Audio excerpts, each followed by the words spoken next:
So, last time on Riffview, I decided that I would break away from doing reviews on movies that were featured on Mystery Science Theater 3000 and Riff Tracks and look for other awful movies out there. You know, spread my wings and fly out into the brown and runny skies below. But where to begin? Where should I look for these movies? The obvious answer would be looking at IMDb's bottom 100, but I wanted to be special. And I already knew a source. I had this idea in my head for a long while now. TV Tropes, a site dedicating to cataloging various tropes found in various media. It is a site that I frequently visited and used back in the day when I was a commission writer to find information about characters that most Wikipedias would not really have. In particular, the part I'm looking at is the So Bad It's Horrible, a page that dedicates themselves to the worst of the worst. In fact, the main page has a very good quote about the quality of these products. They have the lowest writing quality of all. Trying to give them a quality rating is like trying to measure the depth of a black hole. Perfect! I got myself a whole list of really awful films to look at. But which one do I tackle first? They all look so appealing and appetizing, I just don't know where to start. Well, there's a few I can't cover. YouTube will absolutely not allow some of these films to even be shown, and there are some films that are not in my native language of English, which I am barely fluent in anyway. So I created a list of 20 options, and decided to show my good friend Alice and get her opinion on it. We had a long and heated debate, equaling that of the Lincoln versus Douglas, and it all came down to... I mean, since you're asking me, I think you should do I Want to Be Neenja. What? I Want to Be Neenja. Alice. Do it. Alice, please. You heard me. I Want to Be Neenja. It would be funny. Look, that one is just physically painful to get through. I want to be Neenja. But I don't wanna. Sylvan, if you don't do this, I will do something that you regret. You wouldn't dare. I will draw Boa Sandersonia from One Piece. Buying Wonder Bread. So after graciously accepting my defeat, I decided to review I Want to Be Neenja, the racist movie adapted from the racist song meant to promote, beds. I guess racist beds, probably? Jennifer Murphy and the My Pill Guy are my OTP. Guess this is my life now, reviewing racist movies. I'm gonna have to find something less racist next time. And with me accepting my sorry lot in life, welcome to Riffview. Grab a snack, fill your cup, recline, and let the mockery begin.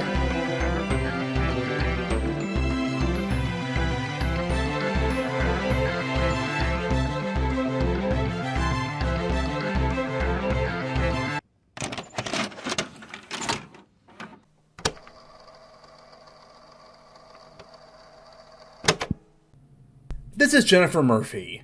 Go Girl, Miss Oregon USA pageant winner. Got married at the Trump National Golf Course in Los Angeles. The last part speaks volumes about her. She started off doing beauty pageants, and then she moved on to doing television work, where she met Trump and got kissed by him on the lips while working on The Apprentice. And yes, she did vote for him in 2016. And that's not the only awful thing she did in 2016. In that year, she decided to promote her new line of beds with this song, I Want to Be Ninja.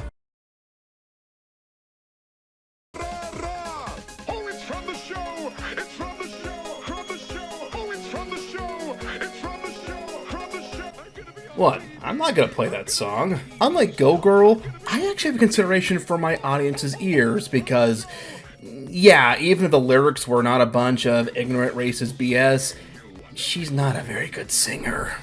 Oh, and she also did a sequel song about her wanting to be a matador.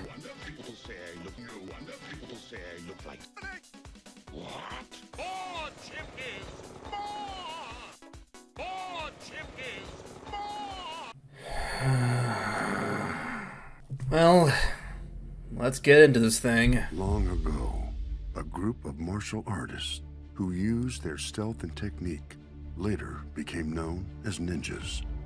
Today, most people assume ninja is from Japan, when in reality, ninja originated in China. No, ninja is Japanese. While there is some belief that the techniques of the ninja did hail from China, the idea behind ninjas is entirely Japanese.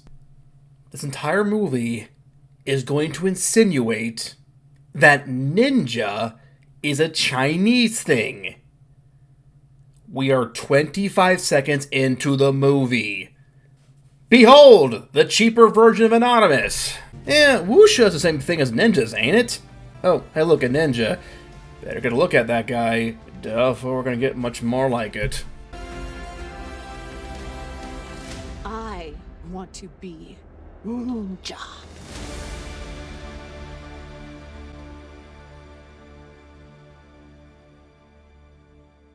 This movie has a very odd structure to it where it's a kind of a quasi-documentary detailing Jennifer Murphy's life and all the events surrounding the original release of the I Wanna Be Ninja song. Behold, how the junk food is turned into feces. And speaking of fecal matter... And I won. I went to Miss USA, made top 10, met Donald Trump that night. I lost his business card, so I had to try out with everyone else to get on my favorite show, The Apprentice. He offered me jobs, even though I didn't win on the show. And I moved to LA and got married at Trump's Country Club. Donald Trump came.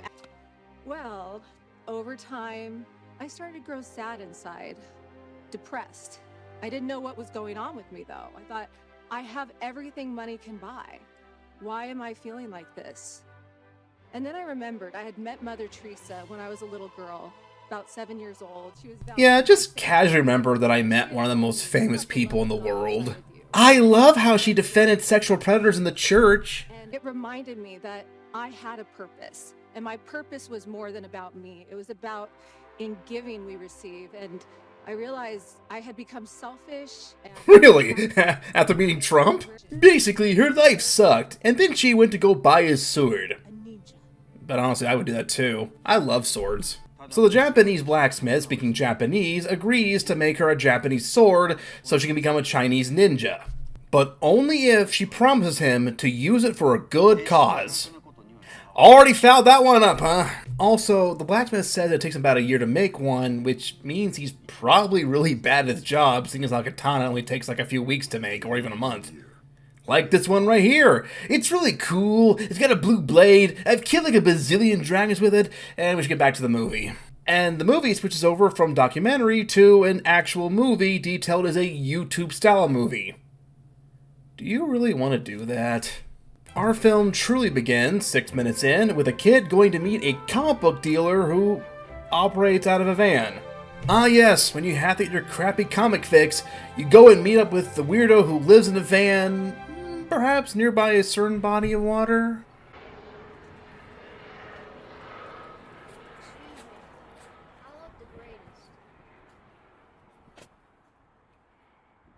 And an awkward cut. You know, kid, you could have gotten that Gotham Central down there. That's a pretty good series. Or Warlord! Everyone knows Warlord!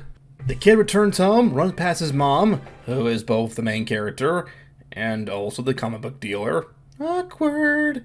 And goes to his incredibly sanitized room. Way too clean looking for a kid his age. The figure shelf is massively sparse, and the gaming carpet is a total faux pas. The entire room is dedicated to comic books, and this thing's about video games. Oh, and some random pair of boxing gloves that are just thrown behind the couch. This room stinks of Amazon delivery, doesn't it? The kid looks at his new comic with an expression of, wow, a car wreck! Also, that's clearly not a comic book. That's a brochure printed out. Kid spent 20 bucks on a brochure.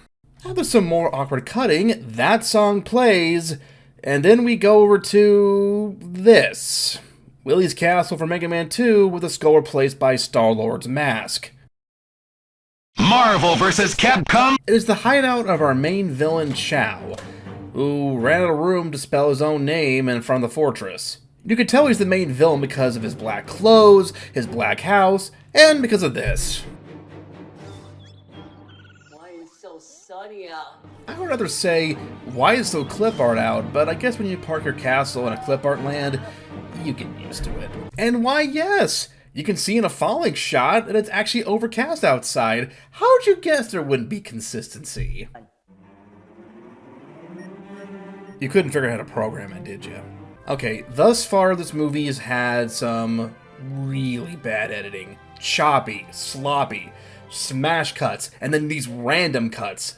Like this shot of the kid laughing at Chow drinking some bitter coffee. But don't worry, the audio is worse. It's your boy, Chow, back at it again. Chow's back in town, dropping up another fire merch. Y'all ready? You remember this? Remember this trucker hat? Guess what? Drop another merch. Bam. Snap back this time. And just remember, all the money I make off my merch goes into my telescope and broken monitor collection. Actually, 3 monitors do work. One is for gaming, and the other 2 are to show his true love. Go girl? Go girl? Who does she think she is? When you go to stock, plug in 2 monitors. Oh yeah, there's actually 2 quasi-documentaries running at the same time. There's one starting off each chapter, and then the end movie ones, which are usually Chow talking smack. And why, yes, they are in fact incredibly awkward to cut to. Yes, Gold Girl drives around in a small toy car. You can make up your own joke here. Drunk, stupid, high, immature, ran over a homeless man and lost her license, whatever floats your boat. She also did a video series in the stupid car called Illegally Blonde Barbie Jeep. Jen loves to drive her bar Jeep and act like it's a real car and to punk people and use hidden cameras. What should she do next? Send her an idea. I got one. Illegally Blonde meets Large Marge. Oh, and that poor dog. So annoyed about a random woman driving around in a toy car and shoving toys into kids' faces, Chow breaks out the pipe bomb bugs. Wait, what? Extra yellow for the kids. They're gonna love these toys one after I'm done with them. Oh, it's just a paint bomb that looks like a pipe bomb. Yeah, that'll take 5 years off the sentence. You know, I've seen a lot of movies that use toys in lieu of actual vehicles, and not just in kaiju movies. I miss the lack of effort. So Chow, a Chinese ninja, no, not you, Sub-Zero, you're a Chinese ninja warrior, comedically sneaks into the toy factory to plant his bomb. It's worth mentioning too that on the film's website, they have cast photos for all the workers here that don't get named and don't appear after this point. Now, most ninjas would typically plant their bomb and then hightail it out of there, but Chow decided to take a 4-hour nap. Why? Because a single security guard was busy licking his Pringles. He's a true American! I'm a security guard! I just flap my arms around randomly, make Nazi salutes, and call my boss out so she can take out this sleeping guy. And the Führer says, wie ist der Master Race? The higher, right in the Führer's face. We even get a reaction shot from the comic kid, despite the fact that he would already know about the bomb because he's been reading the comic. And oh boy, what a comic this is. The top text balloon has a line running through it, despite the other ones not having that problem. That hand is a fork. The 6th panel down is smaller for some reason, and leaves way too much negative space on the left side. And who the hell parks a giant flower pot next to your closet? Oh, it's not a closet, it's the Murphy bed. No, not her brand of Murphy beds. A Murphy bed is one that can fall itself into a wall. I'll let my good pal Charlie Chaplin show it off for you.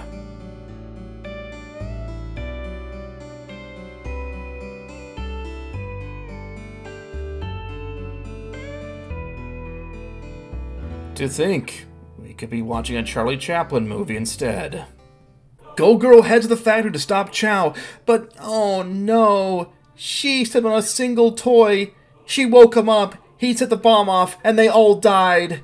They found burning pieces of Go Girl in the surrounding states. Or Chow just arms the bomb, runs off, and Go Girl does the whole lazy dad unable to reach the TV remote routine to grab the bomb and disarm it. physically inept, and also mentally too. Press here for a good time? I love a good time.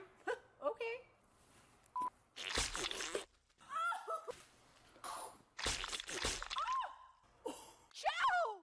Curse that Chow! I will never fall for his tricks ever again! Now to get my good time! No, dang it! Okay, I really want my good time! I will not stop pressing this button until I have my good time! We have to protect this facility for things like Chow coming around threatening the toy factory because we have to get these toys to the kids. If only Jennifer Murphy hired a head of security at Liberty Toy Factory. If only there was some guy who treated his job as being very important because people got to keep the toys safe from evil villains like Chow. Little girl is so gullible. Oh, that was just a little appetizer. That was just a little snippet. Oh, you're going to hit the real entree now, the whole course. You're going to get the whole Korean barbecue.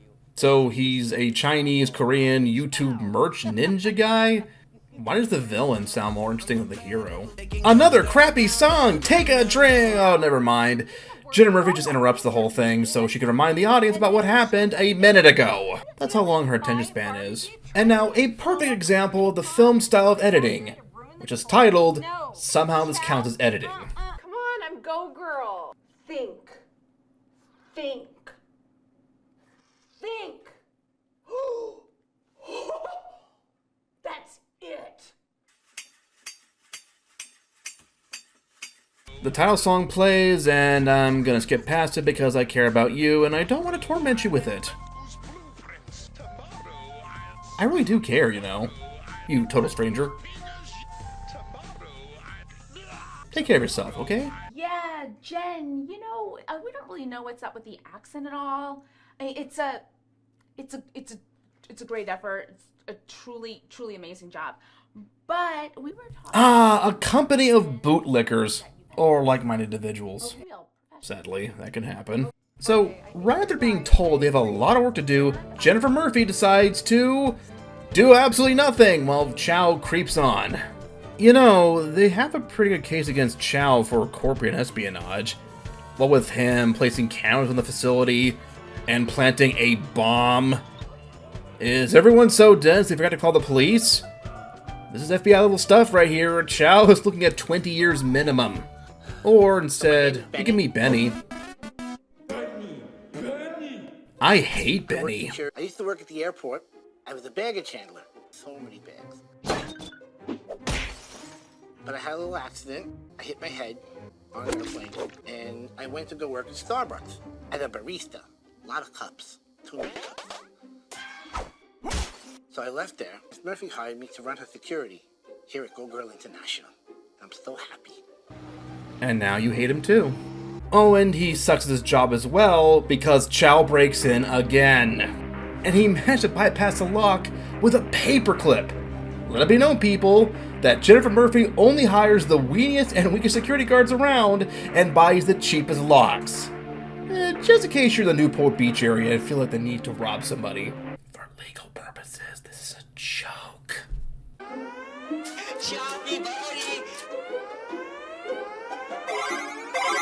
Oh, thank God they had a cartoon capture him in a bag.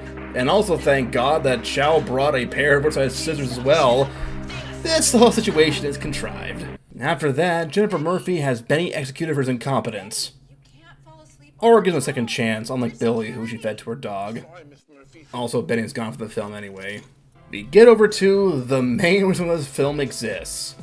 Jennifer Murphy glazing Jennifer Murphy. Because right after we saw her rearm a bomb that she just disarmed, we need to be reminded that she is awesome and totally relevant. Despite the fact the most recent reference on our Wikipedia page is this movie and the re-upload of that song back in 2021. Oh, wait. Here's a scene of Jennifer Murphy taking a bath. Oh my God. I totally have to go, drop my pants, grab a bottle of lotion, and start jerking off to the Trump fangirl. And yes, there's yet another awful song. Okay, time to keep a counter. What are we up to right now? 4? That's about right. Let's cut over to Chow breaking into the house of a little girl and stealing all of her toys like he's the Grinch. Nothing to see here, folks, just a fully grown man breaking into the house of a little girl to rob her blind while she's sleeping, stealing her favorite toy out of her very arms, and leaving her crying in her bed. Can I call the police over a comic? Steal all of your toys? Yes, he even stole all my homework. Which means that I have a good excuse for not turning it in. My dog's been getting really fat recently, too. What are we gonna do about him? We should kidnap him. Finally, somebody who agrees with my stance that we should kidnap assholes, lock them in our basements, and leave them to slowly wither away while they beg for death that I shall not give them. And for any in the audience, that is a joke. But fear not, kids. Instead of calling the police or stopping the villain, we're instead gonna get the next best thing. Go, girl! Yeah, you're screwed, kids. And doubly so, seeing as how her intended method of stopping Chow is to give the victims of his some of her own merch. This makes Chow cranky. Go, girl! No! No! A battle between two fully grown adults, ladies and gentlemen. And as the aspect ratio changes, it's time for Jennifer Murphy to once again glaze herself. But at least we get to some main meat. Why did she make that bloody song in the first place? I decided to create a song for a music video and to perform at my pink carpet launch party for Jennifer Murphy Beds. The melody came to me naturally. The lyrics they just flowed out of me. But something was missing. It was a little plain. And then I realized I needed to have an ancient, historic Neenja accent. Historic? Authentic? What, you have a time machine? Went back time to medieval China, taught a ninja how to speak proper English, and then record him so you can replicate his accent? And adding this song to the crappy song counter.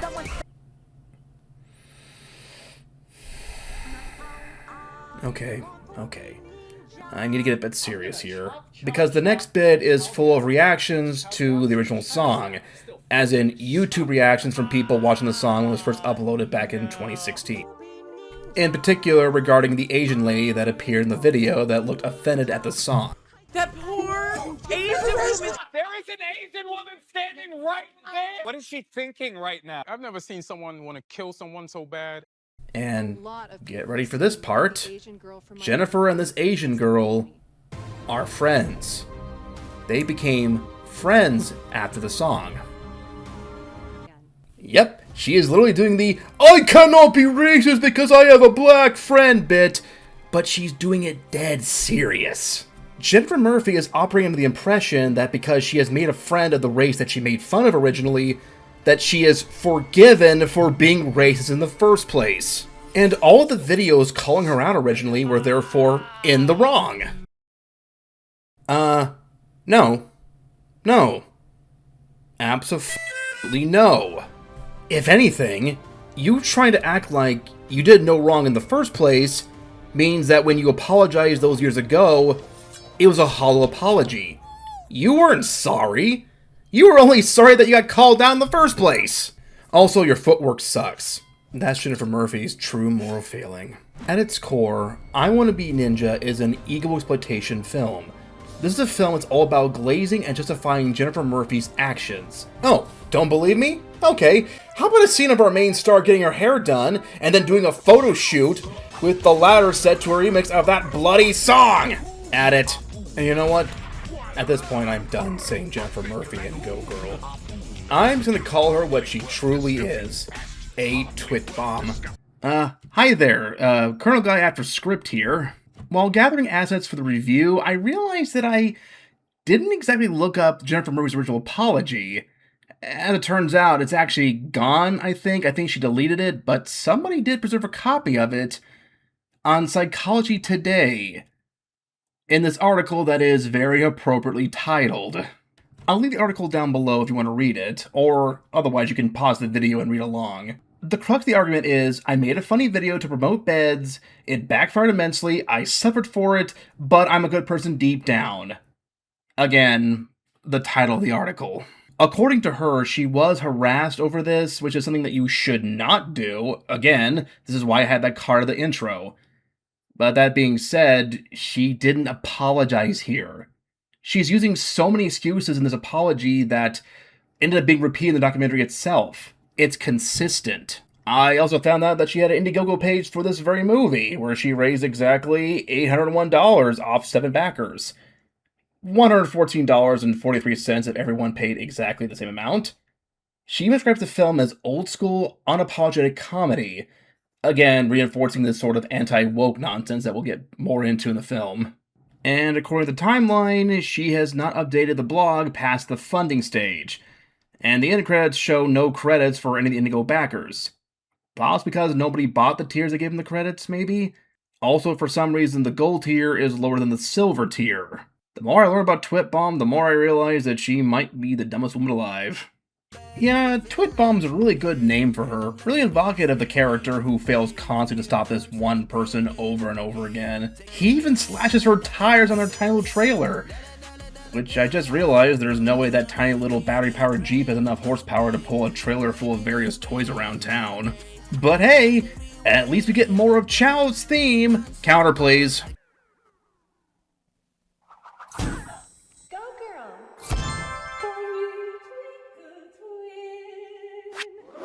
I would say the scene was done under the influence of cocaine, but I'm pretty sure that Twitbomb was so dumb that she would snort Coca-Cola. Why yes, it's another scene of Twitbomb hyping up Twitbomb. Because we need like 5 more scenes of this exact same thing before she does something! Oh yeah, it's worth mentioning too that the Fairly Twinkle twin has her own credit on the movie's website, and it's the only one that is not the actor introducing themselves. Because Twitbomb needed to credit herself twice.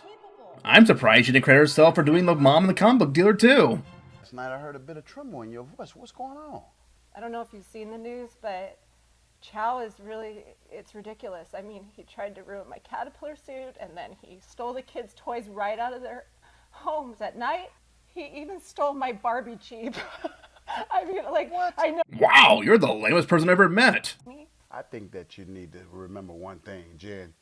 You don't have confidence, you have godfidence. Ooh, that's a good term for exploitation movies. Godfidence. Hey, did anyone order a crappy remix of that song? Oh, the counter did.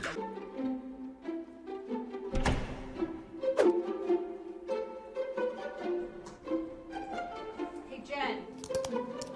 We have another typo on page 73. We need a new proofreader. I would kill him, but I need a sword for that. No, I told you to only use that sword for good. Shut up, Chinese katana maker man. Oh look, it's Chow in disguise, and he's breaking into Twitbomb's facilities. Again. You know, at this point, he could just crouch in and walk backwards, totally naked, and having 7 police sirens on him going off at the same time, and no one would notice, or even make the slightest attempt to stop him. Especially not this drunk. So that evil Chow swaps out her aerosol airbrush with some spray paint, and oh no, Twitbomb gets marked during the show! And somehow the second spray ends up putting Chow's emblem on her face. Methinks this lady is actually working for Chow. So anyway, do you guys want to meet Voldo from Soul Calibur? So Twitbomb locates this random street performer and asks him to teach her some acrobatic skills. And by learn, I mean have a stunt double do it for her. And yes, this directly happens after the airbrush sabotage scene. Right after. That's the whole movie. There's no pacing. It's just a bunch of random scenes thrown together. That is the core of this movie. Hey, you want some more random nonsense? How about some Chinese calligraphy? In a movie called I Want to Be Ninja, it has one ninja in it that is less subtle than the ones in Naruto, and the main character that wants to be a ninja is doing everything except training to be a ninja. For the love of God. We are halfway through the movie, and the main character who wants to be a ninja is nowhere close to actually being a ninja. But at the very least, there's not a crappy remix of that song. I think if I drank tea every day and quietly, would it help me get better at becoming a really good ninja and be very stealthy? Okay, let me put this in a way that you understand. No.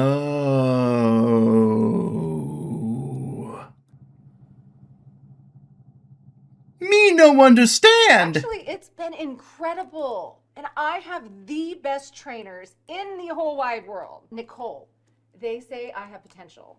Wow, that is shocking. Nicole, I mean, that's awesome. I'm not kidding. I'm improving my rhythm, my coordination, my agility, my karate moves. Oh, and I even have a mean jab and uppercut. That's great, Jen. But Thankfully, I'm not the only person who thinks that Twit Bomb sucks. But me want to do more montages and not stop Chow. Business later, yacht party now. No, I'm not kidding about that last part. Jennifer, we need you to buckle down and work on the anniversary issue of your own magazine. No, Jen went to yacht party. And there's another remix of that song. Oh, where are we at, counter? Look, even at this point, some of her fans must be saying, yeah, we get it. Can you do something else? Let me be blunt at this point. In my previous videos, I barely scripted anything at all. Only a few lines if I needed them on screen so I can actually record them properly without fumbling the line. I did a bit more of a complete script for zombies, but it was this movie that I decided to script the whole damn thing out in one sitting. And honestly, writing out a whole script for something like this is a pain. As in, I had to get up and walk outside for a bit because it was just so embarrassing to watch, so annoying. Most movies try to do something to grab the audience's attention. Interesting plot developments, fascinating worlds, fleshed out characters that you can care for. And this movie chooses to do none of that. You try and focus and bam! New scene, new direction, new characters. There's no time to breathe or catch up. Your mind starts to tune things out to preserve some higher functions in the head, and you start skipping through the movie. Oh, in case you thought Twit Bomb wasn't the biggest dumbass around, well, hey, guess what? Just guess. Chow sneaks into her facilities again and modifies the cover of the next issue. At this point, he's just living in the walls, or he's straight up sleeping in the same bed as her and she's just not noticing. And dang, he drew all that with just the keyboard, not a mouse. That's some next level artistry right there. And obviously the cover being disfigured like this should have been caught before going to print, but instead no. Rules of comedy. Rules of bad comedy. This snafu results in GoGo's magazine stock plummeting, a massive recall order, a restructure of the entire company, and the firing of Jennifer Murphy. Or ends up with the news, and yeah, that makes sense actually. A cruddy magazine run by a former celebrity would be more important news than, say, wars, cop violence, the President of the United States being a walking mound of feces. Magazine cover with this odd mustache painted on Jen's face. Children are crying. Adults are cringing. And Perfect! That is the appropriate response to this movie. Victory, I love to deliver victory on a silver platter for her to eat. That sounds like you're gonna give her the win. Which, to be fair, is the only way for Twit Bomb to win at this point. On a silver platter for her to eat. I don't know if we can recover from this one. Sounds bad, right? Well, don't worry. She recovers after a Chow song break at it, and decides to go to China.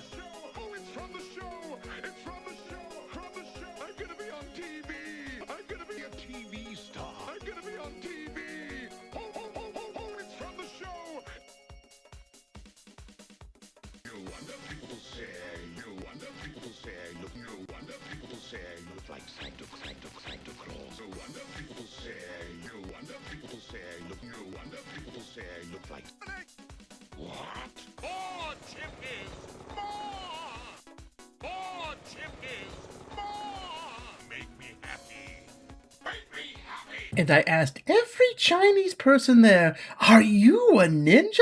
And they responded, what? Ninjas? We don't have ninjas here. You're thinking of Japan, that little island across the pond. We have Shaolin monks, Jiangxis, and whatever the hell a Quinlan is. We're bloody Chinese. And she teleports right back. Because again, you don't need to establish anything other than Twit Bomb's awesome sauce and all that cool bean stuff. What, you think she would go to China, find some wise mentor type guy, learn old ninjing from him? What, are you crazy? We have another scene to get to. We couldn't believe that you actually went to China. You know, I had a feeling, and it actually was amazing, life-changing, and eye-opening. And guess what? I figured out what to do. Merch. Merch! Go Girl merch! Let's beat Chow at his own game. Okay, you plant a pipe bomb in his house, you steal toys from the kids in his neighborhood, and then you go deface his magazine's cover. Let's beat Chow at his own game. Oh!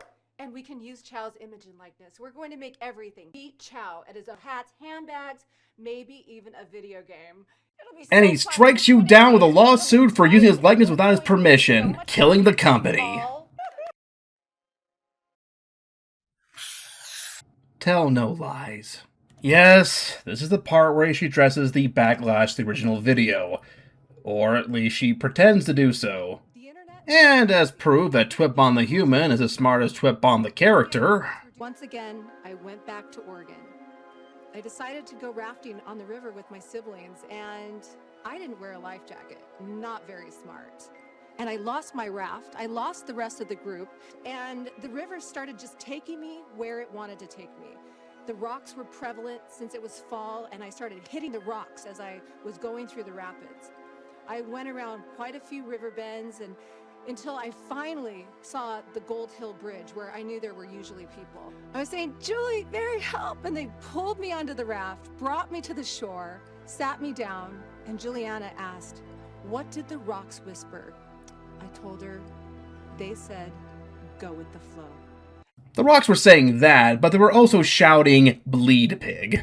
She does know the song picked up in popularity, and yes, Miss Jennifer Murphy, you need to understand that when something becomes a meme, people evolve it in weird and twisted ways.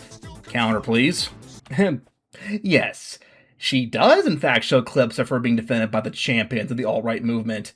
In case you thought she was a liberal, no. She's one of the people who thinks that woke is destroying the country, because of course she is. Yeah, this lady is pathetic. Instead of acknowledging that she made a mistake, she doubled down and acted like everyone else made the mistake of criticizing her. Therefore, it's about time that she actually evolves. From Twitbomb to fantastically ugly cockhead Kakastrat. That last word means governed by incompetence.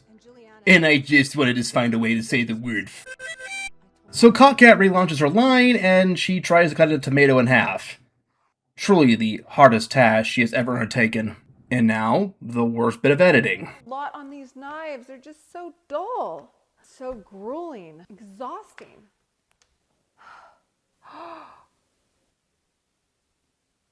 That's it. Did she forget her lines? Did she seriously forget her lines? She forgot her lines, didn't she? Oh, sorry, no, line. She forgot her single line. But it does give her a great idea. Ninja knives! Which is immediately shot down due to the fact there's already a product called Ninja. And these knives can't even cut carrots. Well, damn, there goes another face. I'll blame Chow for this while I get another one from the freezer. And how does she promote her new brand of knives? By swinging the blade around like Roberto from Futurama. Okay, we're almost done with the movie. Well, we had the worst bit of visual editing. How about the worst bit of audio editing? This guy, whose voice box is basically a drive-through speaker. Chow, good to hear from you. What's going on? We need to get Go Girl. Okay, two things. Does she have money? Is she viral? Is she worth my time or not? We're gonna make so much money. She got merch, and now she's going viral. She's using my image and likeness. Oh, we gotta get her. I love it. That's all we need. So what is her plan to stop Cogcat once and for all? Have a UBS driver, no, not a UPS, apparently the UBS, the world's largest private bank with a different logo, to serve her. This gets Chow and his lawyer to laugh like hyenas while they play another remix of another awful song. You know, some movies have great soundtracks, or jukebox movies with some good songs. This movie chose to have effectively two songs, and just remix them over and over again. Absolute noise garbage! Also, the lawyer in the comic book section looks like Charles Manson. So after being served for inappropriate use of a likeness, Coghead needs some more motivation. Because she sucks so much that she needs to be reaffirmed every other scene. And where does she get this from? A commercial. A bloody commercial for a life success coach. You know, or those people you spend a few grand on so they can shove a bunch of meaningless crap they don't believe in to your face while making you do basic routines and get offline.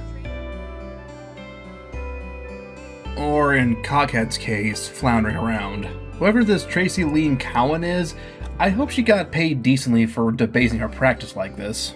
So with no good lead up and no real progression, our hero is finally ready to take down Chow. We do have 12 minutes of the movie left, not counting the 5 minutes of credits. I'm so proud of you. You've done so well.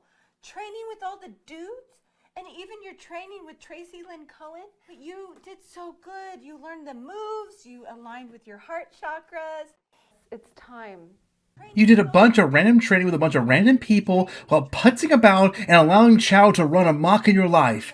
You are ready to die. I brought you a gift. This is a taser. Oh, hey, look, a decent joke. What's that? And another one. Ooh, I'm going to eat donuts off the long bit. Go.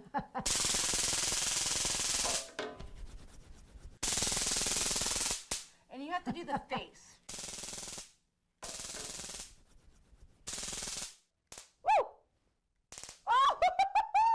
Oh god, is she turned on? I was joking about her killing her employees before, but I think she really does have some bloodlust running through her veins. Time's a big showdown. Cockhead sneaks into his base, because security is just a mere and mocked concept of this world, and is a funny little bit.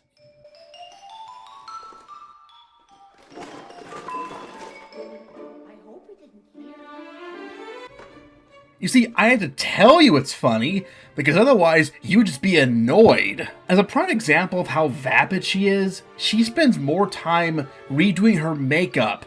She even does it in the middle of running from Chow. I would call her brainless, but really, that wouldn't work.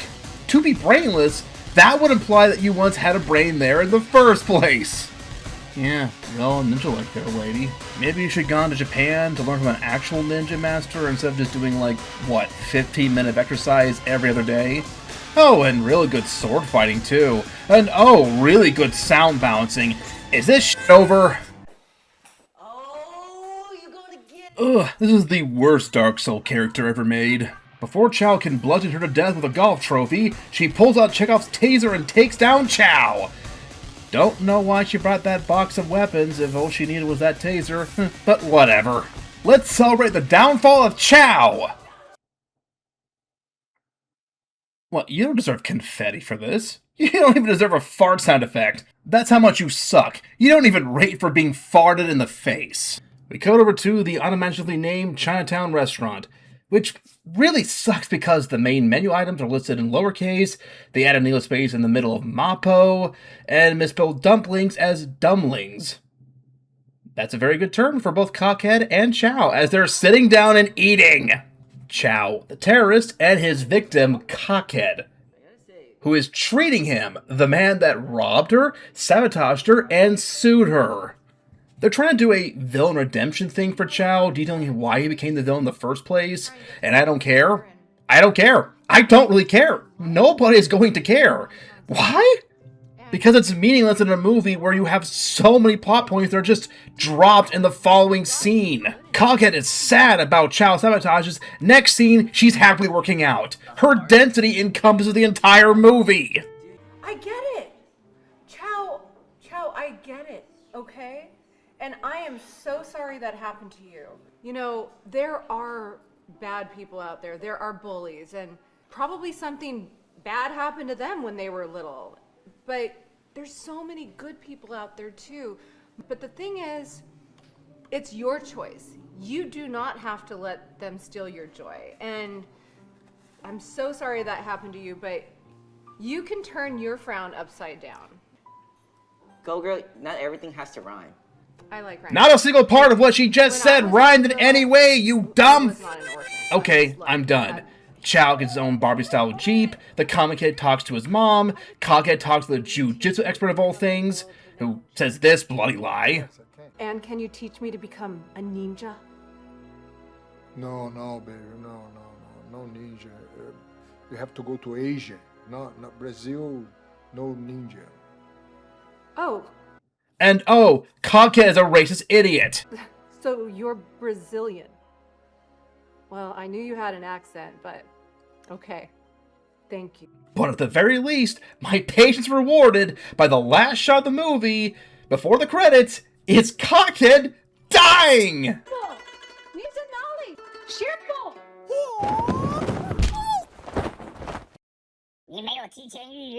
Kicked down a long flight of stairs, head cracked open like an egg. Oh, real shame we didn't get to see her fall all the way down, but the mental image of Coghead bleeding out is going to be my sick little fantasy for a long while.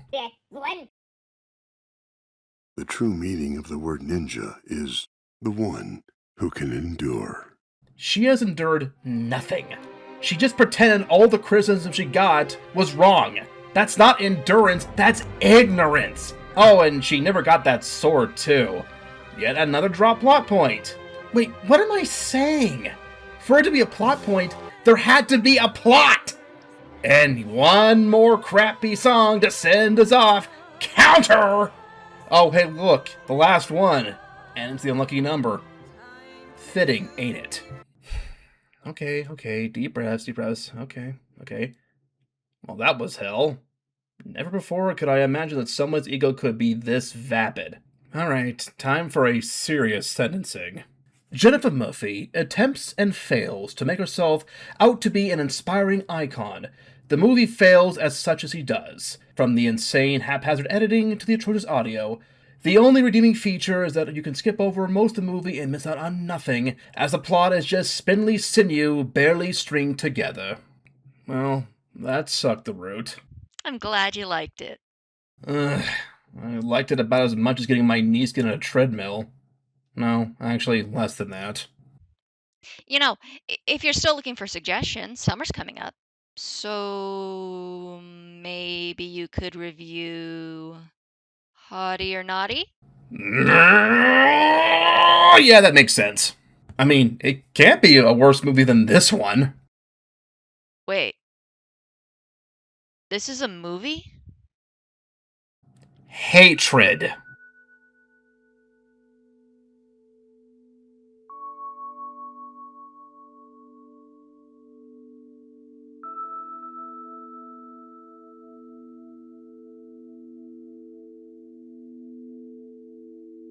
Well, it's about that time to wrap things up. Thank you all for watching, and you should probably do all those like, subscribe things too.